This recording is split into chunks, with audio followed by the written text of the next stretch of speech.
தன்னை மேசியான்னு சொல்கிறாரு. அங்கே அந்த வார்த்தை அவர் இடத்துல இருந்து வர வேண்டும் என்று விரும்பி கேட்கிறார்கள். அவரும் நீங்கள் சொன்னபடியே நான் தேவகுமாரன் தான், நான் யூதருக்கெல்லாம் ராஜா தான் சொல்றாரு. உடனே அவங்களுக்கு கோபம் வருது.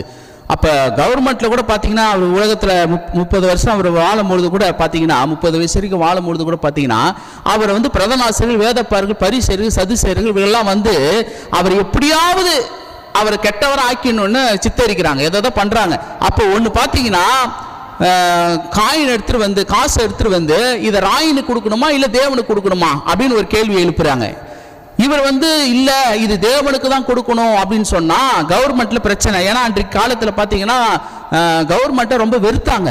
ரோம ஆட்சி தான் நடந்தது. அது கீழே தான் வந்து கிரேக்க மக்களும் இருந்தாங்க, எபிரேயர் மக்களும் இருந்தாங்க, லத்தீன் பேசுற ரோமபுரி மக்களும் இருந்தாங்க. 3 மக்களும் இந்த அரசாங்கத்தை வெறுத்தாங்க. ஏன்னா டாக்ஸ் கலெக்ட் பண்றத அதிகமா அவங்க கலெக்ட் பண்ணாங்க, வரி வசூலிக்கிறத ரொம்ப அதிகமா கலெக்ட் பண்றதுனால அதுல வேலை செய்யறவங்களும் வெறுத்தாங்க. அப்ப இயேசு வந்து இது வந்து தேவனுக்கு தான் நீங்க கொடுக்கணும் அப்படின்னு சொன்னா கவர்மெண்ட்ல ஒரு ப்ராப்ளம் ஆயிடும். நீ வந்து புதிய என்ன சட்டத்தை கீழ்ப்படிய மாட்டியா, நீ என்ன தேவனுக்கு தான் கொடுக்கணுமா, ராயினுக்கு கொடுக்க கூடாதா அப்படின்ற ஒரு சட்டத்தை ஒரு ஏதாவது ஒரு பேர மாதிரி அவரை கொண்டு ஏதாவது பண்ணிடலான்னு பண்ணாங்க பிரதான ஆசிரியர்கள். ஆனால் சரி இல்ல இது ராயினுக்கு தான் கொடுக்கணும் அப்படின்னு சொன்னா யூதர்கள் மத்தியில் ஒரு பெரிய கலக்கம் உண்டாயிடும். என்னன்னா ராயினுக்கு தான் கொடுக்கணும், அது என்ன தப்பு, அது பத்தியா வரி கருத்துன்னு இவரு அதை தான் சொல்றாரு, இவர் அரசாங்கத்தோடு இருக்கிறாரு, அரசாங்கத்துக்கு வேலை செய்யறாருன்னு யூதர்கள்லாம் தசை திருப்பத்துக்காக இவர் பிரதான ஆசிரியர்கள், வேதப்பார்கள், சதுசேயர்கள் எல்லாம் சதுசேயர்களே அதை பண்ணாங்க.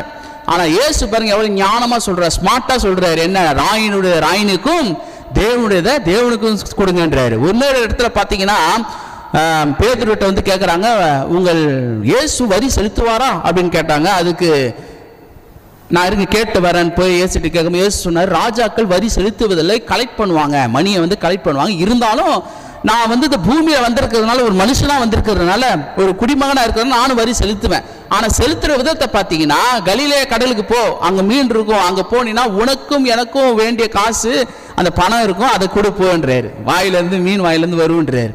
அப்ப எப்படி அவர் கொடுக்கிற விதம் உண்மையா கொடுக்கிறாரு, அதே நேரத்தில் கொடுக்கிற விதம் வியக்கத்தக்க விதத்தில் கொடுக்கிறாரு, ராஜா மாதிரி கொடுக்கிறாரு. எப்படி கொடுக்கிறாரு யோசித்து பாருங்க.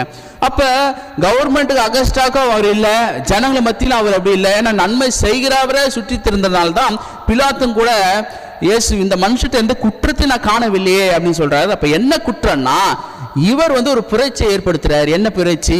அன்றைக்கு வந்து ரோம ஆட்சி தான் நடந்தது. ரோம ஆட்சிக்கு யாரும் எதிரில் யாராவது ஒரு புரட்சி ஆளர்களாக இருந்தாருன்னா கொன்று சிலுவையில் அடைஞ்சிருவாங்க, அவங்களை ஒன்றும் இல்லாமல் ஆக்கிடுவாங்க. அப்போ இயேசு இவர் யூதர்களுக்கெல்லாம் ராஜா அப்படின்னு சொன்னார்னா இவரையும் கண்டிப்பாக சிலுவையில் அறிவாங்க, அவங்களுக்கு தெரியும். அதனால தான் இவர்